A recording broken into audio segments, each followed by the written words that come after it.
disciples, transforming lives. Shalom Bapak Ibu semua. Saya sungguh bersukacita bisa kembali melayani di GMS Cikarang. Setelah Anda beberapa waktu yang lalu, saudara, di dalam kegerakan Anda membuka atau melahirkan extension service yang ada di Karawang. Kalau boleh tahu, ada nggak yang dari Karawang juga hadir di sini? Ada? Oh, berikan tepuk tangan buat mereka semua. Haleluya. Doakan ya, kapan nanti saya bisa berkunjung ke sana, melayani di sana. Oke, hari ini saya memberikan tema The Anointing atau urapan Allah. Apa itu urapan Tuhan? Apa itu urapan, saudara? Coba kita buka firman Tuhan langsung saja, saudara. Ada sesuatu yang luar biasa tentang urapan. 1 Samuel pasal 16, kita baca ayat yang ke-13. 1 Samuel 16, kita baca ayat yang ke-13. Samuel mengambil tabung tanduk yang berisi minyak itu dan mengurapi Daud. Katakan mengurapi Daud. Di tengah-tengah saudara-saudaranya. Sejak hari itu dan seterusnya berkuasalah roh Tuhan atas Daud. Lalu berangkatlah Samuel menuju Rama. Saudara, di dalam perjanjian lama, ini adalah contoh upacara pengurapan. Karena di zaman perjanjian lama, saudara, setiap minister, setiap pelayan Tuhan, entahkah itu raja yang akan memerintah, entahkah dia seorang nabi, ataukah dia seorang imam, atau bahkan benda-benda yang akan dipakai, yang akan dikuduskan, dikhususkan untuk perabot atau perkakas di rumah Allah, itu harus diurapi dulu. Apa arti dari urapan itu sendiri? Saudara, mengurapi itu sebetulnya secara literal itu artinya mengoleskan atau menggosok. Lalu kenapa itu menjadi luar biasa pada perjanjian lama? Karena ketika seseorang diurapi atau ketika sesuatu itu diurapi, maka seseorang atau sesuatu itu sebetulnya dipisahkan atau dikhususkan atau dikuduskan bagi Tuhan untuk dipakai bagi tujuan-tujuan Tuhan. Itulah sebabnya ketika sebuah benda atau perkakas-perkakas di dalam rumah Allah itu sebelum dipakai atau dipakai untuk ibadah di di kemah suci atau bahkan di dalam tabut atau di dalam kemah suci, baik itu di pelataran tempat kudus maupun ruang maha kudus, maka barang-barang itu harus diurapi. Kenapa, saudara? Karena ketika dia diurapi, dia dipisahkan dari barang-barang lain. Dia disucikan, lalu dikhususkan hanya untuk Tuhan. Kalau gambarannya seperti ini, kalau Anda punya gelas di rumah, saudara, biasanya zaman dulu ada orang itu pakai mug yang stainless steel itu khusus misalnya bagi sang ayah. Itu nggak boleh dipakai sama orang lain. Karena itu barang memang dikhususkan, gelas itu dikhususkan hanya dipakai oleh sang ayah. Zaman dulu saya kecil, papa saya punya mug khusus. Saudara, itu nggak boleh dipakai orang lain. Sekalipun bisa dicuci, tapi itu barang khusus untuk ayah saya. Begitu pula dengan hidup kita, Bapak Ibu.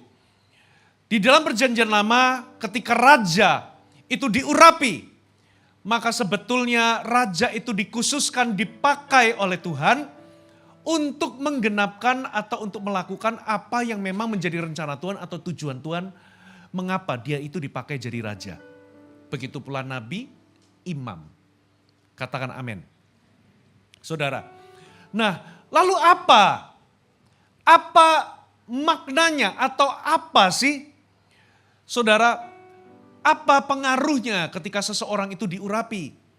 Barusan kita baca, ketika Tuhan itu memilih Daud, lalu Tuhan itu harus mengutus Samuel, Nabi Samuel, untuk mengurapi dibukanya tabung tanduk itu, lalu diurapinya Daud pada zaman itu, saudara, minyak itu dituang di atas kepalanya. Lalu apa yang terjadi? Ternyata itu bukan cuma sekedar upacara yang mati, itu bukan sekedar tindakan simbolis. Tapi ada sesuatu di balik tindakan ketaatan untuk mengurapi tersebut. Yaitu ketika Daud diurapi, ayat itu berbunyi, sejak hari itu berkuasalah roh Tuhan. Katakan berkuasalah roh Tuhan. Dan ini dipakai saudara di dalam perjanjian baru.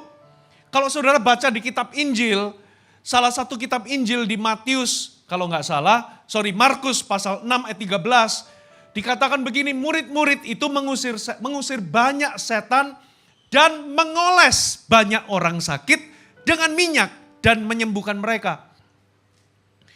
Jadi rupa-rupanya mengurapi seseorang dengan minyak, itu dipakai di dalam perjanjian baru. Bahkan saudara, di dalam satu kali Yakobus pernah memerintahkan atau menuliskan, kalau ada seseorang di antaramu yang sakit, yaitu Yakobus 5 ayat 14 sampai 15. Baiklah ia memanggil para penatua jemaat supaya mereka mendoakan dia, serta mengolesnya dengan minyak dalam nama Tuhan. Dan doa yang lahir dari iman akan menyelamatkan orang sakit itu dan Tuhan akan membangunkan dia. Dan jika ia telah berbuat dosa, maka dosanya akan diampuni. Jadi di perjanjian baru, saudara, kita bisa mengurapi seseorang dengan minyak, mengoleskan seseorang dengan minyak. Ketika Anda mendoakan orang sakit, bahkan ketika Anda melayani seseorang yang diikat oleh kuasa gelap, Anda juga bisa menggunakan minyak pengurapan. Dan itu bekerja. Kenapa itu bekerja? Kenapa itu powerful? Kenapa itu berkuasa? Bukan karena minyak itu ada khasiatnya. Bukan karena campuran di dalam minyak itu sehingga seolah-olah kalau Anda membeli minyak, lalu Anda merasa bahwa di dalam minyak itu ada khasiatnya. Bukan. Sebetulnya pengurapan oleh minyak itu adalah simbol, katakan simbol. Yang membuat minyak itu bisa bekerja atau powerful karena ada tindakan iman atau tindakan ketaatan di dalamnya. Sehingga ketika tindakan iman mengoleskan atau mengurapi seseorang dengan minyak tersebut, saudara, menjadi berkuasa karena di balik tindakan iman itu ada seseorang yang diwakilkan melalui minyak urapan itu. Seseorang yang disimbolkan melalui minyak urapan itu. Seseorang itu apa? Yaitu Roh Kudus. Katakan amin. Jadi bukan minyaknya yang berkuasa, tapi tindakan iman, tindakan ketaatan di dalam mengoleskan atau mengurapi seseorang dengan minyak, di baliknya itu ada sesuatu yang diwakilkan. Lebih tepatnya bukan sesuatu, ada seseorang yang diwakilkan sebagai simbol, yaitu pribadi Roh Kudus sendiri. Katakan amin. Nah itu ditulis di dalam sebuah ayat. Coba kita buka sama-sama Kisah Rasul 10 ayat 38. Perhatikan ayat ini. Kisah Rasul 10 ayat 8. Yaitu tentang Yesus dari Nazaret. Bagaimana Allah mengurapi dia dengan apa? Saya ulangi. Bagaimana Allah mengurapi dia dengan Roh Kudus dan kuat kuasa. Terjemahan bahasa Inggrisnya dikatakan begini. How God anointed Jesus of Nazareth with the Holy Spirit and with power. Dengan, kembali bahasa Indonesianya, Allah mengurapi dia dengan Roh Kudus dan kuat kuasa. Dia yang berjalan berkeliling sambil berbuat baik dan menyembuhkan semua orang yang dikuasai iblis. Sebab Allah menyertai dia. Jadi ketika di perjanjian lama maupun di perjanjian baru, ketika kita melakukan tindakan ketaatan atau tindakan iman untuk mengurapi seseorang, sebetulnya bukan minyak itu yang berkuasa, tapi minyak itu adalah simbol daripada seseorang, yaitu pribadi Roh Kudus. Jadi ketika saudara Anda diurapi, sebetulnya Anda itu sedang dibalur atau dilumuri dengan naturnya Tuhan sendiri. Itulah sebabnya ketika seseorang itu diurapi, maka dia sedang dikhususkan, dia sedang dipisahkan, dia sedang diberi otoritas, kuasa atau wewenang ilahi untuk dia itu bisa menyelesaikan apapun yang Tuhan rencanakan atau Tuhan kehendaki dalam hidup orang itu. Halo, amin. Nah, itulah sebabnya pengurapan itu penting dalam kehidupan kita. Karena kalau Anda tidak bersandar kepada pengurapan Tuhan, itu sebetulnya Anda tidak sedang bersandar kepada kuasa Roh Kudus. Karena pengurapan itu sebetulnya artinya secara sederhana, pengurapan itu artinya kuasa Roh Kudus itu sendiri. Katakan amin. Bagaimana Yesus diurapi Tuhan itu bukan diurapi dengan minyak. Minyak itu hanyalah perwakilan. Tapi dia diurapi dengan Roh Kudus sendiri. Dan kuat kuasa. Kuat kuasa itu artinya apa? Kuasa dari Roh Kudus itu sendiri. Katakan amin. Jadi secara sederhana sebetulnya apa itu pengurapan? Pengurapan itulah kuasa Allah atau kuasa Roh Kudus. Katakan amin. Paulus mengerti hal ini, makanya Paulus berkata, ketika aku berkhotbah atau ketika aku memberitakan Injil, pemberitaanku ini bukan dengan fasih lidah, bukan dengan hikmat dunia atau hikmat manusiawi. Tapi pemberitaanku ini disertai dengan sebuah keyakinan akan kuasa Roh. Dalam terjemahan bahasa Inggrisnya, saya bacakan dulu ya bahasa Indonesianya. Saudara, satu kali Paulus berkata begini, 1 Korintus 2 ayat 4, perhatikan ayat ini. 1 Korintus 2 ayat 4, bahasa Indonesia, 1 Korintus 2 ayat 4. Yang terjemahan bahasa Indonesia, baik perkataanku maupun pemberitaanku tidak kusampaikan dengan kata-kata hikmat yang meyakinkan, tapi dengan keyakinan akan kekuatan atau kuasa Roh Kudus. Bahasa Inggrisnya munculkan. My speech and my preaching were not with persuasive words of human wisdom, but in demonstration of the Spirit and of power. Jadi dengan kata lain begini loh, saudara, kenapa urapan itu penting? Karena urapan itu beda dengan kemampuan natural manusia. Beda dengan yang namanya talenta atau bakat atau karisma seseorang. Seseorang bisa punya karisma bawaan. Seseorang bisa punya kepribadian yang sangat menarik. Bahkan seseorang itu bisa dari lahir itu pintar ngomong. Ada seseorang itu dari lahir auranya kalau ngomong itu tertata rapi, bisa punya hikmat untuk menyusun kata-kata. Pernah nggak Anda ketemu sama orang seperti itu? Saudara, salah satu pendeta kita, salah satu pastor kita di Jakarta, saudara tahu namanya Pastor Benny Wijaya? Nah, itu pinter sekali bikin puisi. Kalau khotbah itu kata-katanya bisa indah. Karena memang dia punya talenta itu. Beda dengan saya itu gak pandai sebetulnya merangkai-rangkai kata. Saudara. Tapi apa yang membuat khotbah itu mengubahkan, itu bukan pandai bicaranya. Bukan karena khotbahnya bagus. Bukan karena dia itu pintar ngomong. Karena apa? Pengurapan itu bukan karunia bawaan atau talenta atau kepribadian. Pengurapan itu kuasa Tuhan. Pengurapanlah yang membuat perbedaan. Katakan amin. Makanya bukan karena Anda fasih, tapi kalau ada urapan di situ, maka khotbah, sebuah khotbah itu bisa menjamah hati dan mengubahkan hati. Katakan amin. Bukan tentang indahnya kata-kata, tapi kalau nggak disertai pengurapan, maka itu semua akan sia-sia. Anda hanya akan mendapatkan ceramah yang mengisi pengetahuan di otak tapi nggak pernah menjamah hati.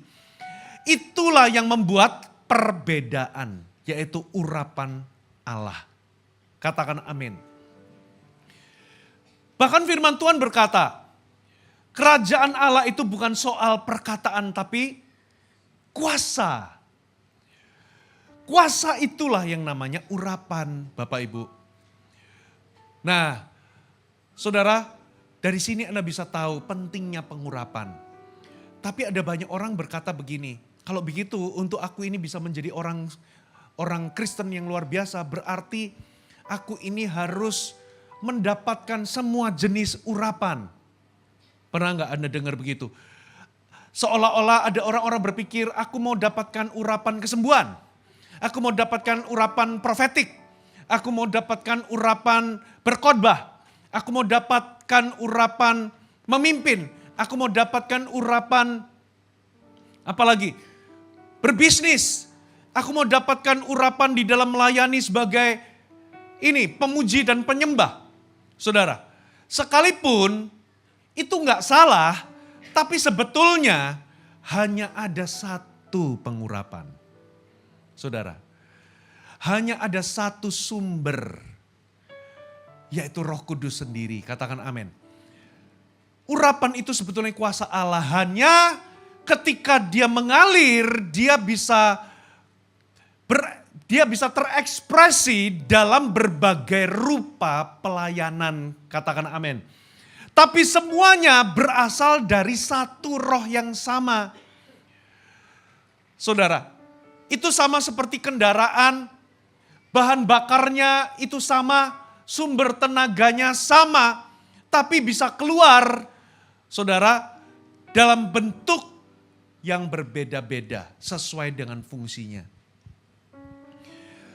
Jadi sebetulnya, saudara, untuk Anda menjadi pribadi yang diurapi Tuhan, sebetulnya Anda gak perlu berdoa khusus. Cukup Anda itu punya kehidupan doa, Anda punya hubungan pribadi dengan Tuhan. Yang kedua, Anda perlu hidup di dalam kekudusan. Amin, saudara. Dan bukan hanya itu, Anda perlu mengenal firman Allah dalam kehidupan ini. Anda perlu dekat dengan firman Tuhan. Dan yang terakhir, Anda perlu hidup di dalam ketaatan. Taat kepada suara Roh Kudus, taat kepada Roh Kudus. Saudara, mau saya tambahkan satu poin lagi. Saudara, yang kelima, arahkan diri Anda untuk melayani tujuan-tujuan Tuhan dalam kehidupan saudara. Karena pengurapan itu bukan untuk diri sendiri. Katakan amin. Kalau Anda mengarahkan diri Anda untuk tujuan-tujuan Tuhan, untuk sesuatu yang memang Tuhan kehendaki, yaitu untuk melayani orang lain, maka as long Anda punya hubungan, punya kehidupan doa, as long Anda mengenal firman, as long Anda itu taat kepada Roh Kudus, as long Anda hidup di dalam kekudusan, saudara, dan Anda arahkan hidup Anda untuk melayani tujuan Tuhan, saudara, disitulah pengurapan akan bekerja melalui Anda. Katakan amin. Dan apa yang terjadi kalau pengurapan itu bekerja dalam kehidupan saudara? Dengar baik-baik, saudara. Anda akan melakukan hal-hal yang secara natural Anda itu sebetulnya tidak bisa mencapainya atau tidak bisa mengerjakannya. Halo, amin. Anda akan melakukan seolah-olah ada kemampuan khusus, ada kemampuan ilahi yang Tuhan berikan kepada saudara untuk mengerjakan yang kemampuan alami saudara itu gak bisa melakukannya. Itulah urapan Tuhan. Seperti Anda itu dikhususkan, ini milikku, aku akan dukung dia, aku akan berikan dia wewenang, aku akan berikan otoritas, aku akan berikan dia kemampuan supranatural untuk dia bisa mengerjakan dan accomplish itu semua. Makanya kalau Anda bergerak di dalam pengurapan, Anda tidak akan ngoyo. Halo, amin. Bukan berarti kita tidak bekerja keras, tapi ada kemampuan Tuhan yang mendukung Anda sehingga Anda melakukan hal-hal yang orang atau manusia, kekuatan kita sendiri tidak bisa melakukannya. Amin. Jadi Anda bahkan sebetulnya tidak ada rahasia khusus untuk Anda itu bisa diurapi. Tidak ada rahasia khusus. Karena kuasa Tuhan atau pengurapan itu bisa bekerja di dalam saudara, bisa turun ke atas saudara, bisa mengalir melalui saudara, dia bisa bekerja di sekitar saudara.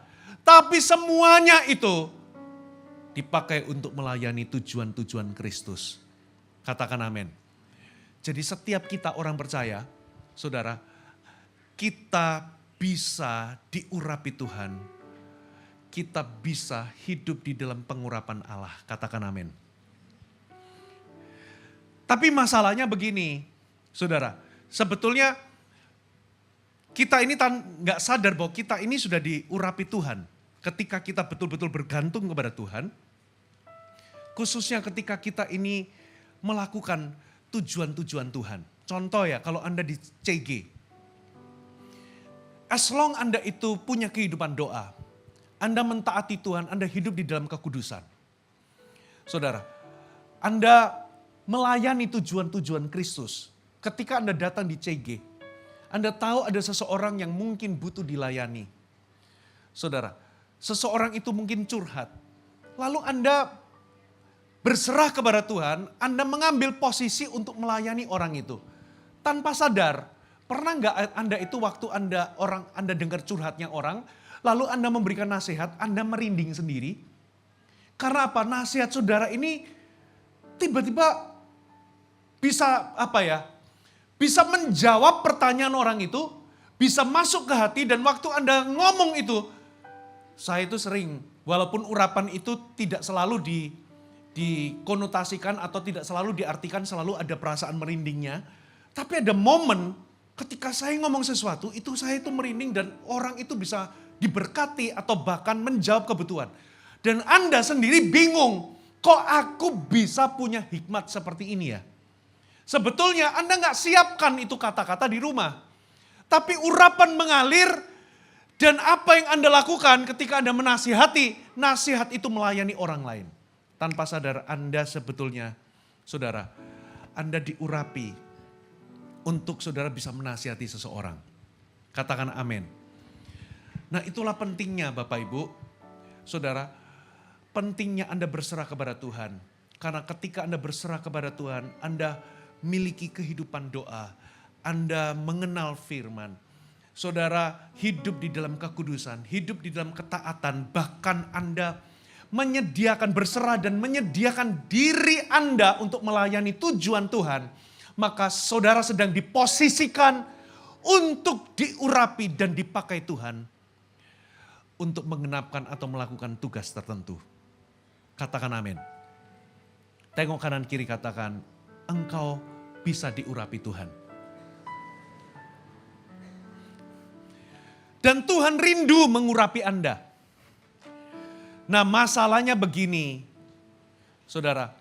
Pernah nggak Anda mengalami, mungkin ada beberapa di antara saudara, waktu Anda dengar khotbah saya seperti ini, saya setuju Pastor Fuji, saya dulu ngalami itu. Saya betul-betul merasa itu, waktu-waktu itu saya betul-betul diurapi. Pelayanan saya itu memberkati orang, apapun jenis pelayanan Anda. Saudara, pernah nggak Anda melayani seseorang, lalu serasa kayak ada urapan kesembuhan turun, sebetulnya maksudnya apa sih? Pada waktu itu Roh Kudus bekerja menyembuhkan banyak orang. Saudara, itu urapan yang sama sebetulnya yang sumbernya dari satu, yaitu Roh Kudus sendiri. Pernah nggak waktu Anda melihat seorang pemuji dan penyembah atau seorang penyembah, itu ketika dia memimpin penyembahan itu, waduh, urapan penyembahannya itu kuat sekali. Itu apa maksudnya? Itu sebetulnya maksudnya apa? Itu Tuhan, kuasa Tuhan bekerja sepanjang penyembahan yang dipimpin sama orang ini. Tapi kita punya satu pengurapan, yaitu pengurapan Roh Kudus yang termanifestasi di dalam pelayanan penyembahan itu. Katakan amin. Pernah nggak Anda ada satu momen di dalam ibadah urapan profetik seperti yang mengalir dengan kuat? Sebetulnya itu bukan jenis urapan yang bagaimana, itu urapan Roh Kudus, urapan yang sama. Hanya pada waktu itu termanifestasi dalam bentuk menyatakan suara Tuhan bagi jemaat. Sehingga urapan profetik sepertinya kuat sekali. Mungkin Anda berkata, Pastor Fuji, saya mengalami hari-hari itu di mana saya melayani Tuhan dan urapan Tuhan bekerja melalui hidupku. Tapi something happen. Sepertinya Anda tidak lagi bekerja di dalam pengurapan lagi. Kenapa saudara? Mungkin beberapa di antara saudara sudah jauh dari Tuhan. Mungkin beberapa di antara saudara bahkan sudah jatuh di dalam dosa.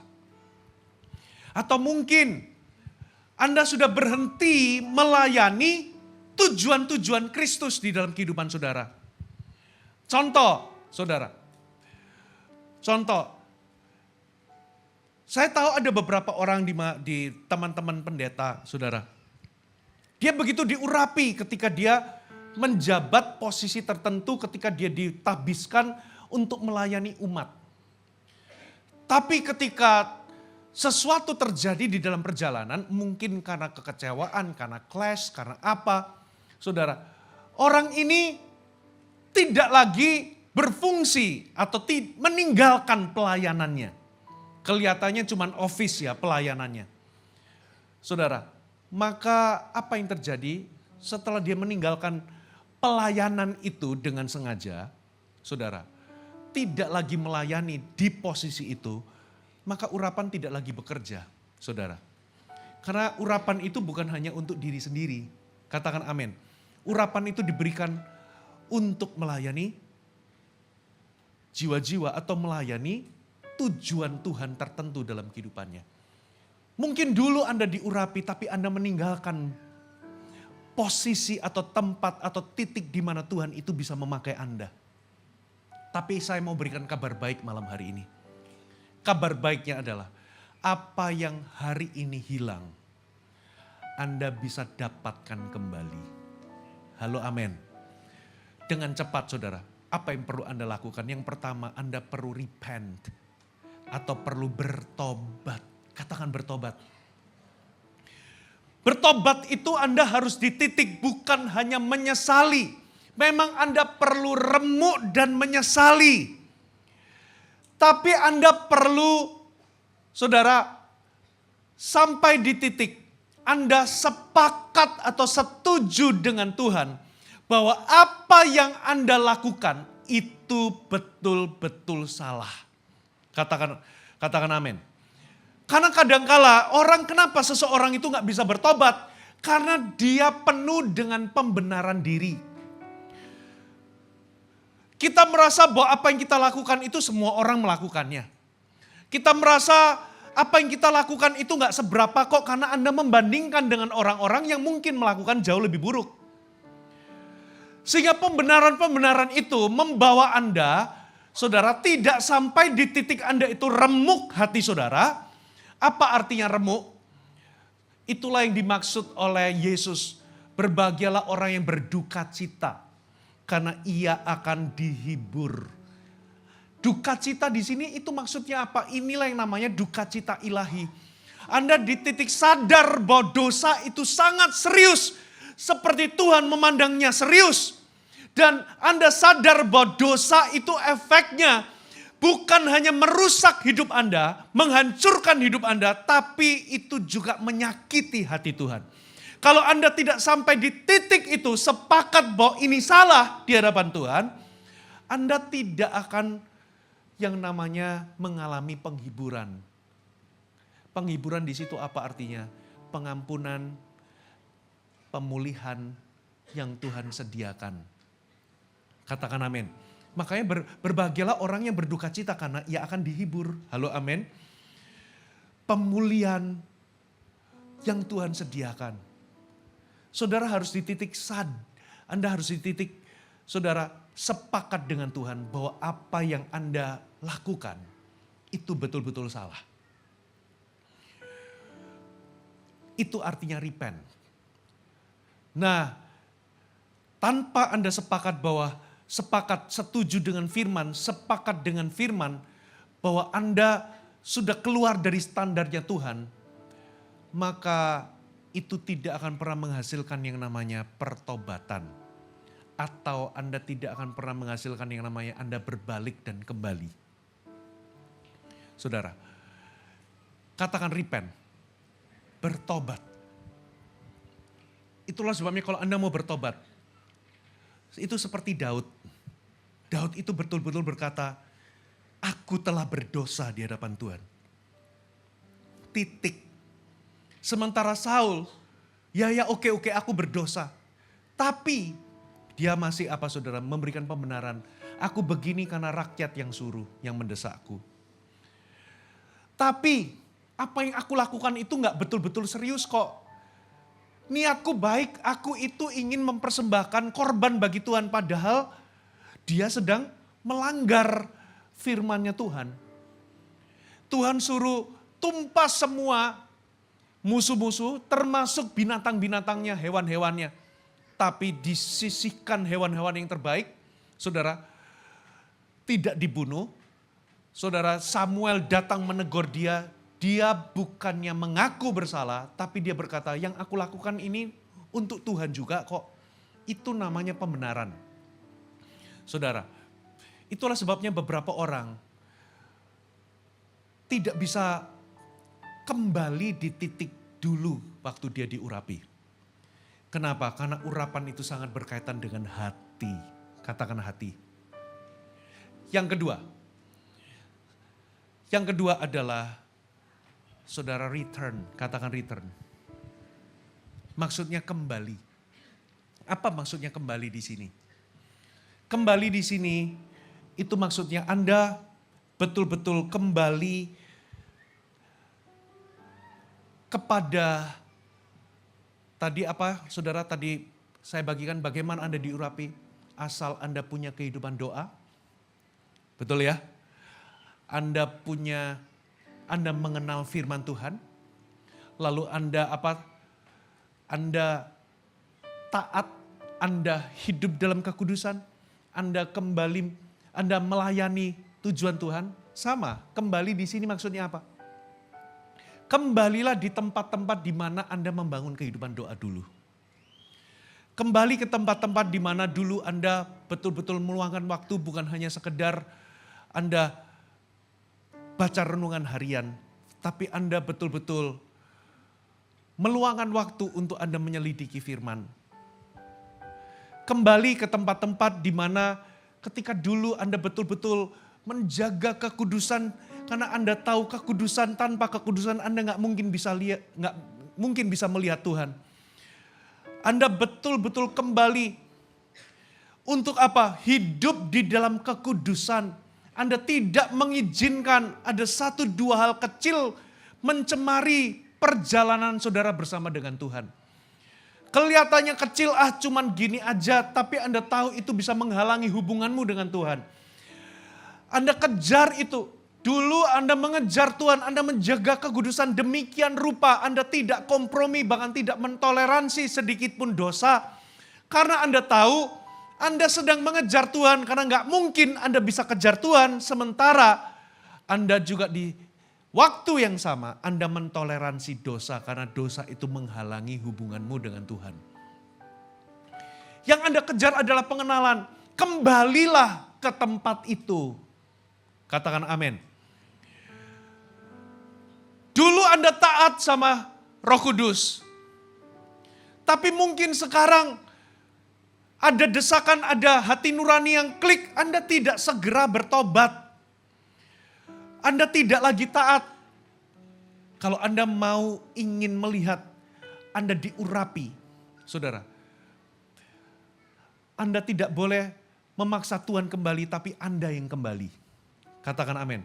Kembalilah taat seperti dulu Anda taat. Ketika Anda kembali taat, saudara, Anda sedang memposisikan diri untuk kembali untuk Tuhan itu bisa memakaimu bagi tujuannya. Anda sedang memposisikan kembali berada di titik atau di tempat di mana saudara itu diurapi lagi. Katakan amin.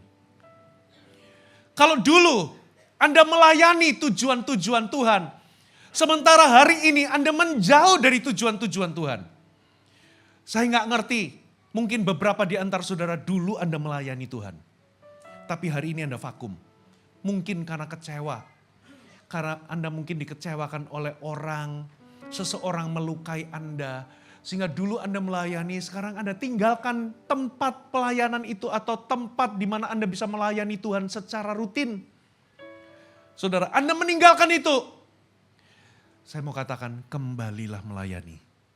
Kembali layani tujuan-tujuan Tuhan. Katakan amin. Saya juga berbicara bagi Anda yang mungkin sampai hari ini semenjak Anda jadi orang Kristen atau Anda lahir baru, Anda hidup bagi dirimu sendiri. Anda nggak pernah melayani, Anda nggak pernah melihat sesuatu yang lebih besar daripada tujuan, daripada diri Anda sendiri. Anda nggak pernah melihat sesuatu yang lebih jauh dari diri Anda sendiri. Karena yang Anda pikirkan adalah diri Anda sendiri. Padahal, Bapak Ibu, kita semua itu diciptakan pasti ada tujuan. Masing-masing itu diciptakan unik. Katakan amin. Tuhan itu sudah memilih kita, bukan kita yang pilih Tuhan, tapi Tuhan yang memilih kita. Dia sudah menetapkan kita untuk menghasilkan buah. Berarti dari situ saya tahu, Tuhan itu waktu menciptakan kita itu tidak iseng. Tuhan berjalan sore-sore di Taman Eden, tiba-tiba, aku ciptakan si Rudi ini. Karena iseng, ngelamun, gak ada planning. Enggak, Tuhan itu, coba Anda lihat, penciptaan itu semuanya terencana dengan baik. Halo, amin. Ada alasannya kenapa manusia diciptakan pada hari ke-6, kenapa enggak hari pertama. Karena itu ada tujuannya. Tuhan itu merencanakan segala sesuatu. Jadi waktu Tuhan menciptakan kita, dia itu bukan satu kali dia itu bersin lalu muncul Anda. Tidak. Dia menciptakan kita itu dia sudah pikir matang-matang. Rencananya, tujuan apa yang Tuhan berikan, mengapa kita itu diciptakan. Dia sudah berikan itu. Dan apa yang Tuhan berikan itu spesifik. Orang di sebelah saudara itu gak bisa menggenapkannya. Itulah tujuan hidup kita. Katakan amin. Kalau Anda mulai melayani tujuan Tuhan atas hidup Anda, baru disitulah pengurapan bekerja. Saya berbicara kepada Anda yang mungkin sampai hari ini Anda bahkan tidak pernah memikirkan sesuatu yang lebih besar beyond daripada diri Anda sendiri. Ada tujuan Tuhan, ada panggilan, ada misi dan tugas Tuhan atas hidup Anda. Temukan itu. Katakan amin. Nah, sekarang izinkan saya bicara untuk orang-orang yang dulunya melayani tujuan Tuhan, dulu melayani Kristus, tapi hari ini Anda vakum. Hari ini Anda meninggalkan tempat pelayanan tersebut. Kalau saya katakan tempat itu bukan sekedar literal, tapi tempat itu adalah posisi di mana Anda melayani tujuan Tuhan. Coba perhatikan kalau Anda kembali, Bapak Ibu, maka pengurapan itu mulai bekerja lagi dalam kehidupan saudara. Karena Anda tidak berpusat kepada diri sendiri. Anda berpusat kepada Kristus. Amin saudara. Amin. Itu yang kedua, kembali. Yang ketiga, saudara, perhatikan. Realize. Yang ketiga itu sadari. Sadari apa? Sadari bahwa kalau Anda tulus datang kepada Tuhan, Alkitab katakan begini. Ya, barang siapa yang berbuat dosa, barang siapa mengaku dosanya, maka ia setia dan ia adalah adil. Ia akan mengampuni dan menyucikan kita daripada segala kejahatan. Nah, problemnya begini, saudara. Kita tahu Tuhan itu mengampuni. Kita tahu bahwa Tuhan itu penuh kasih. Betul ya? Tapi problemnya adalah kalau kita sudah pernah jatuh. Problemnya kadangkala kita percaya bahwa Tuhan itu mengampuni. Tapi kita sulit percaya bahwa Tuhan itu mengampuni kita. Saya ulangi. Kita percaya Tuhan itu mengampuni, Maha Pengampun. Tapi giliran kita jatuh, kita itu bisa sampai di titik sulit percaya bahwa Tuhan mengampuni kita. Kita percaya Tuhan bisa mengampuni semua orang, kecuali kita. Saudara, kenapa itu terjadi? Saudara, karena waktu kita jatuh dalam dosa, saudara, kita itu seringkali bergumul dengan ini loh. rasa malu, rasa bersalah, shame atau guilt. Itulah sebabnya Anda perlu menyadari kasih Tuhan dalam kehidupan saudara. Anda perlu betul-betul menyadarinya. Karena kalau Anda tidak menyadarinya, sekalipun Anda percaya Tuhan itu bisa mengampuni dosa, tapi giliran ketika Anda jatuh, saudara, ada shame, ada guilt, ada rasa bersalah, ada rasa malu, dan itu bisa iblis pakai untuk terus mendakwa atau menuduh saudara. Sehingga Anda terus merasa tidak layak, Anda merasa bahwa kasih Tuhan itu gak layak bagimu. Sebetulnya yang Anda hadapi itu adalah efek daripada kejatuhan di dalam dosa. Efeknya itu adalah apa saudara? Anda merasa gak layak. Padahal Alkitab berkata demikian. Coba kita buka ayatnya. Munculkan ayatnya saudara. Mazmur 103 ayat 8 dan 9. Tuhan adalah penyayang, pengasih, panjang sabar, berlimpah kasih, setia. Next. Tidak selalu ia menuntut, tidak untuk selama-lamanya ia mendendam. Munculkan bahasa Inggrisnya ayat 9, dikatakan begini. Saudara, gak tahu apakah disiapkan? Oke, kalau gak disiapkan saya bacakan bahasa Inggrisnya. Dikatakan begini, saudara. He will not always accuse, nor will he harbor his anger forever. Atau lebih gampangnya, he will not constantly accuse us, nor remain angry forever. Dia tidak akan terus accuse itu apa? Mendakwa, menuduh, atau remain angry forever. Dia tidak akan mendendam atau marah untuk selama-lamanya. Jadi, kalau Tuhan sudah mengampunimu, terus Anda terus merasa tertuduh, itu pasti bukan dari Tuhan. Karena Tuhan tidak terus menuduh kita. Katakan amin. Makanya Anda perlu menyadari, kalau Anda terus merasa bersalah, merasa tertuduh, ini yang perlu Anda lakukan. Saudara, Anda perlu menyadari kasih Tuhan dalam kehidupan saudara begitu besar. Makanya di ayat yang berikutnya, coba Mazmur 103 ayat yang ke-10 dikatakan apa saudara? Tidak dilakukannya kepada kita setimpal dengan dosa kita. Tidak dibalasnya kepada kita setimpal dengan kesalahan kita. Apa yang seharusnya kita alami akibat dari dosa kita, dia tidak melakukannya. Dia tetap memperlakukan kita itu dengan cinta. Next. Tetapi setinggi langit di atas bumi, demikian besarnya kasih setianya atas orang-orang yang takut akan Dia. Next. Sejauh timur dari barat, demikian dijauhkannya daripada kita pelanggaran. Saudara tahu nggak, timur sama barat itu nggak akan pernah ketemu. Semakin Anda ke barat, masih Anda akan menemukan timur.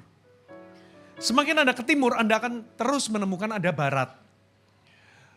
Nah, Tuhan itu menjauhkan dosa kita seperti barat dan timur yang gak pernah ketemu. Berarti kalau Tuhan sudah menjauhkan dosa kita, itu betul-betul itu sudah Tuhan itu seolah-olah melihat Anda gak pernah berbuat dosa. Next. Seperti Bapa sayang kepada anak-anaknya, demikian Tuhan sayang kepada orang-orang yang takut akan Dia. Yang terakhir 14. Sebab Dia sendiri tahu apa kita. Dia ingat bahwa kita ini debu. Amin saudara. Jadi apa yang Anda lakukan? Saudara, sadari kasih Tuhan. Kalau Anda tahu bahwa Tuhan sudah mengampunimu, lalu Anda terus merasa didakwa, merasa terus tertuduh, itu jelas bukan dari dirimu sendiri. Dari manakah dia? Bisa dari setan, dia akan terus mendakwa Anda. Yang kedua, dari pikiran Anda sendiri. Karena apa, saudara? Itulah efek daripada kejatuhan. Saudara, waktu Anda mulai mau bertobat, saudara, apa yang terjadi? Seringkali yang menghalangi. Ya, ketika Anda mulai kembali, untuk apa? Berdoa kembali, mencari Tuhan kembali, melayani lagi. seringkali pikiran kita jadi enggan melakukannya. Kenapa? Karena waktu kita melakukannya, kita seolah-olah diingatkan betapa dalamnya kita sudah jauh. Betapa jauhnya kita sudah meninggalkan Tuhan, betul nggak? Makanya karena kita nggak mau, karena kita bergumul dengan itu, akhirnya kita nggak melakukannya. Jadi Anda sedang bergumul dengan pikiran Anda atau perasaan Anda sendiri. Yaitu perasaan tertolak, tertuduh, tidak layak. Dan iblis ambil keuntungan dari itu. Dia terus mendakwa kita siang dan malam. Tambah Anda menjauh daripada Tuhan.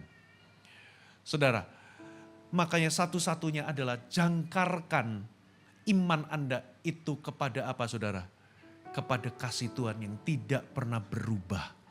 Saudara, Anda tidak bisa mengubah kasihnya Tuhan atas hidup Anda. Anda tidak bisa menghentikan kasih Tuhan atas hidup Anda. Entahkah Anda melakukan sesuatu atau tidak melakukan sesuatu, apa yang Anda lakukan atau apa yang tidak Anda lakukan, tidak bisa menyurutkan atau menghentikan kasihnya atas hidup kita.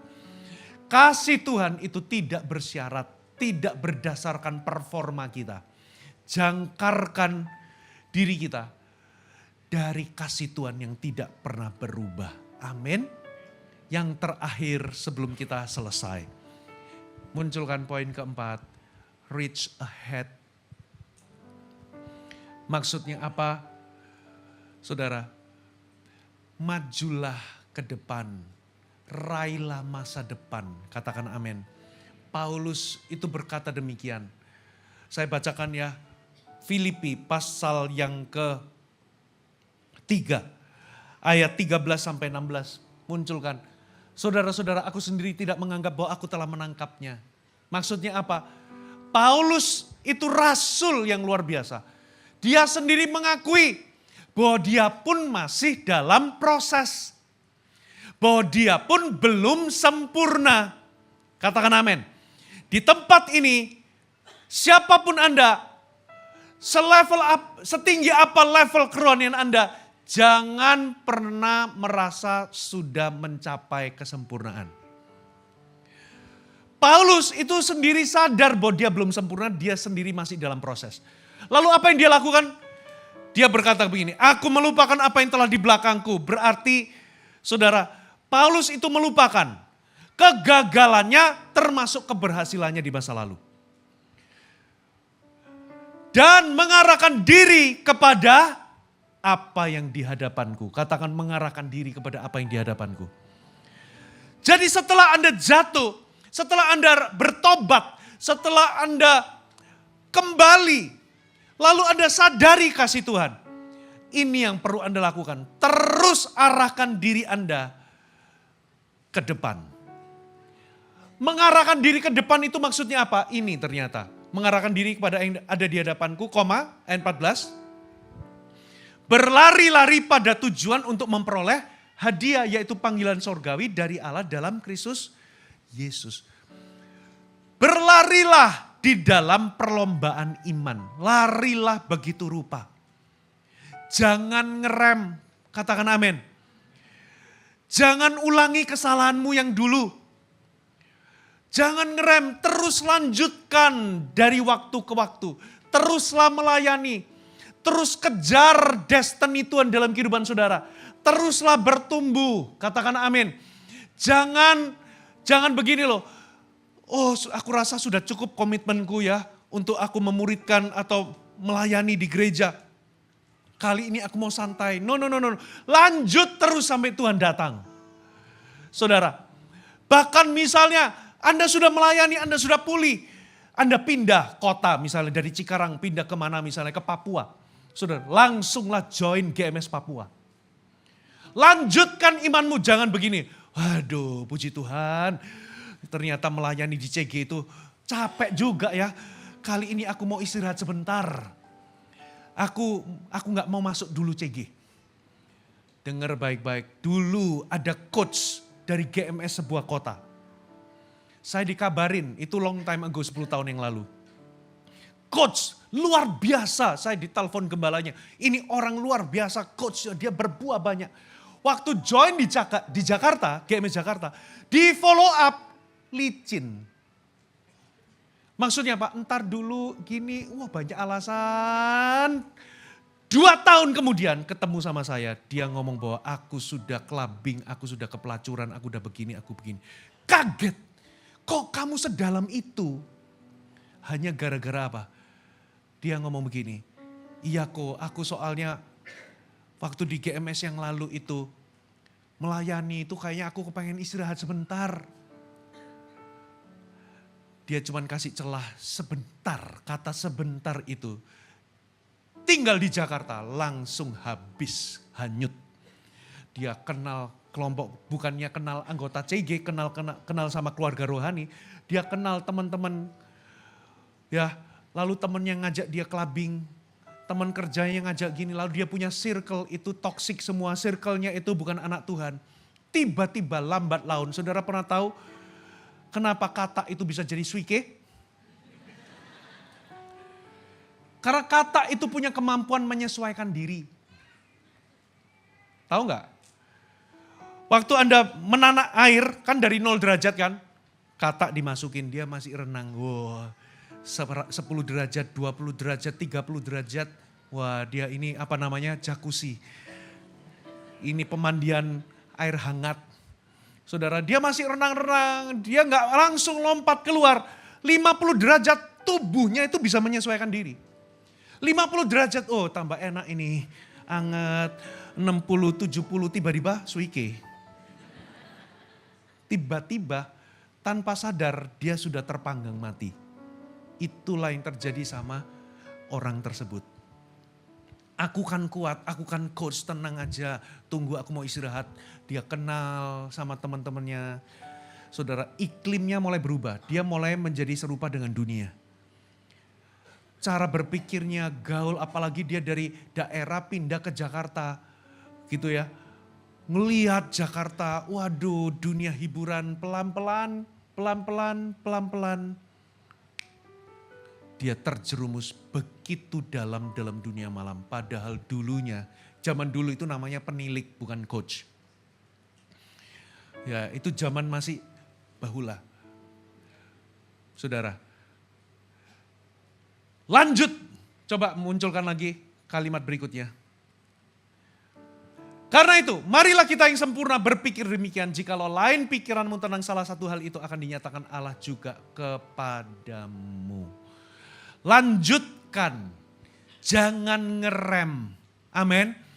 Raihlah destininya Tuhan, panggilan sorgawi. Berlarilah begitu rupa. Buang semua beban, bertumbuhlah step by step. Jangan izinkan dirimu lengah. Sambut, nanti lihat ketika Anda terus melayani, pengurapan Allah itu makin bertambah-tambah dalam kehidupan saudara. Dan Anda akan dipakai bagi kemuliaannya. Pengurapan Tuhan itu bukan untuk Anda bandingkan. Urapanmu level berapa? Kamu sudah bangkitkan orang mati enggak? Bukan itu maksudnya. Gede-gedean urapan bukan untuk itu. Tapi Anda bisa bertumbuh di dalam pengurapan seiring dengan kepercayaan Tuhan dalam kehidupan saudara. Makanya Anda jangan on off ikut Tuhan. Kalau Anda sudah pernah jatuh, bertobatlah. Kembali ke tempat-tempat di mana dulu Anda melakukannya. Selalu sadari kasih Allah dalam kehidupan saudara. Yang terakhir, saudara, raihlah destiny Anda di masa depan. Jangan ngerem sedikit pun. Semakin Anda setia, pengurapan Tuhan dalam kehidupan saudara akan bertumbuh. Anda akan jadi berkat besar.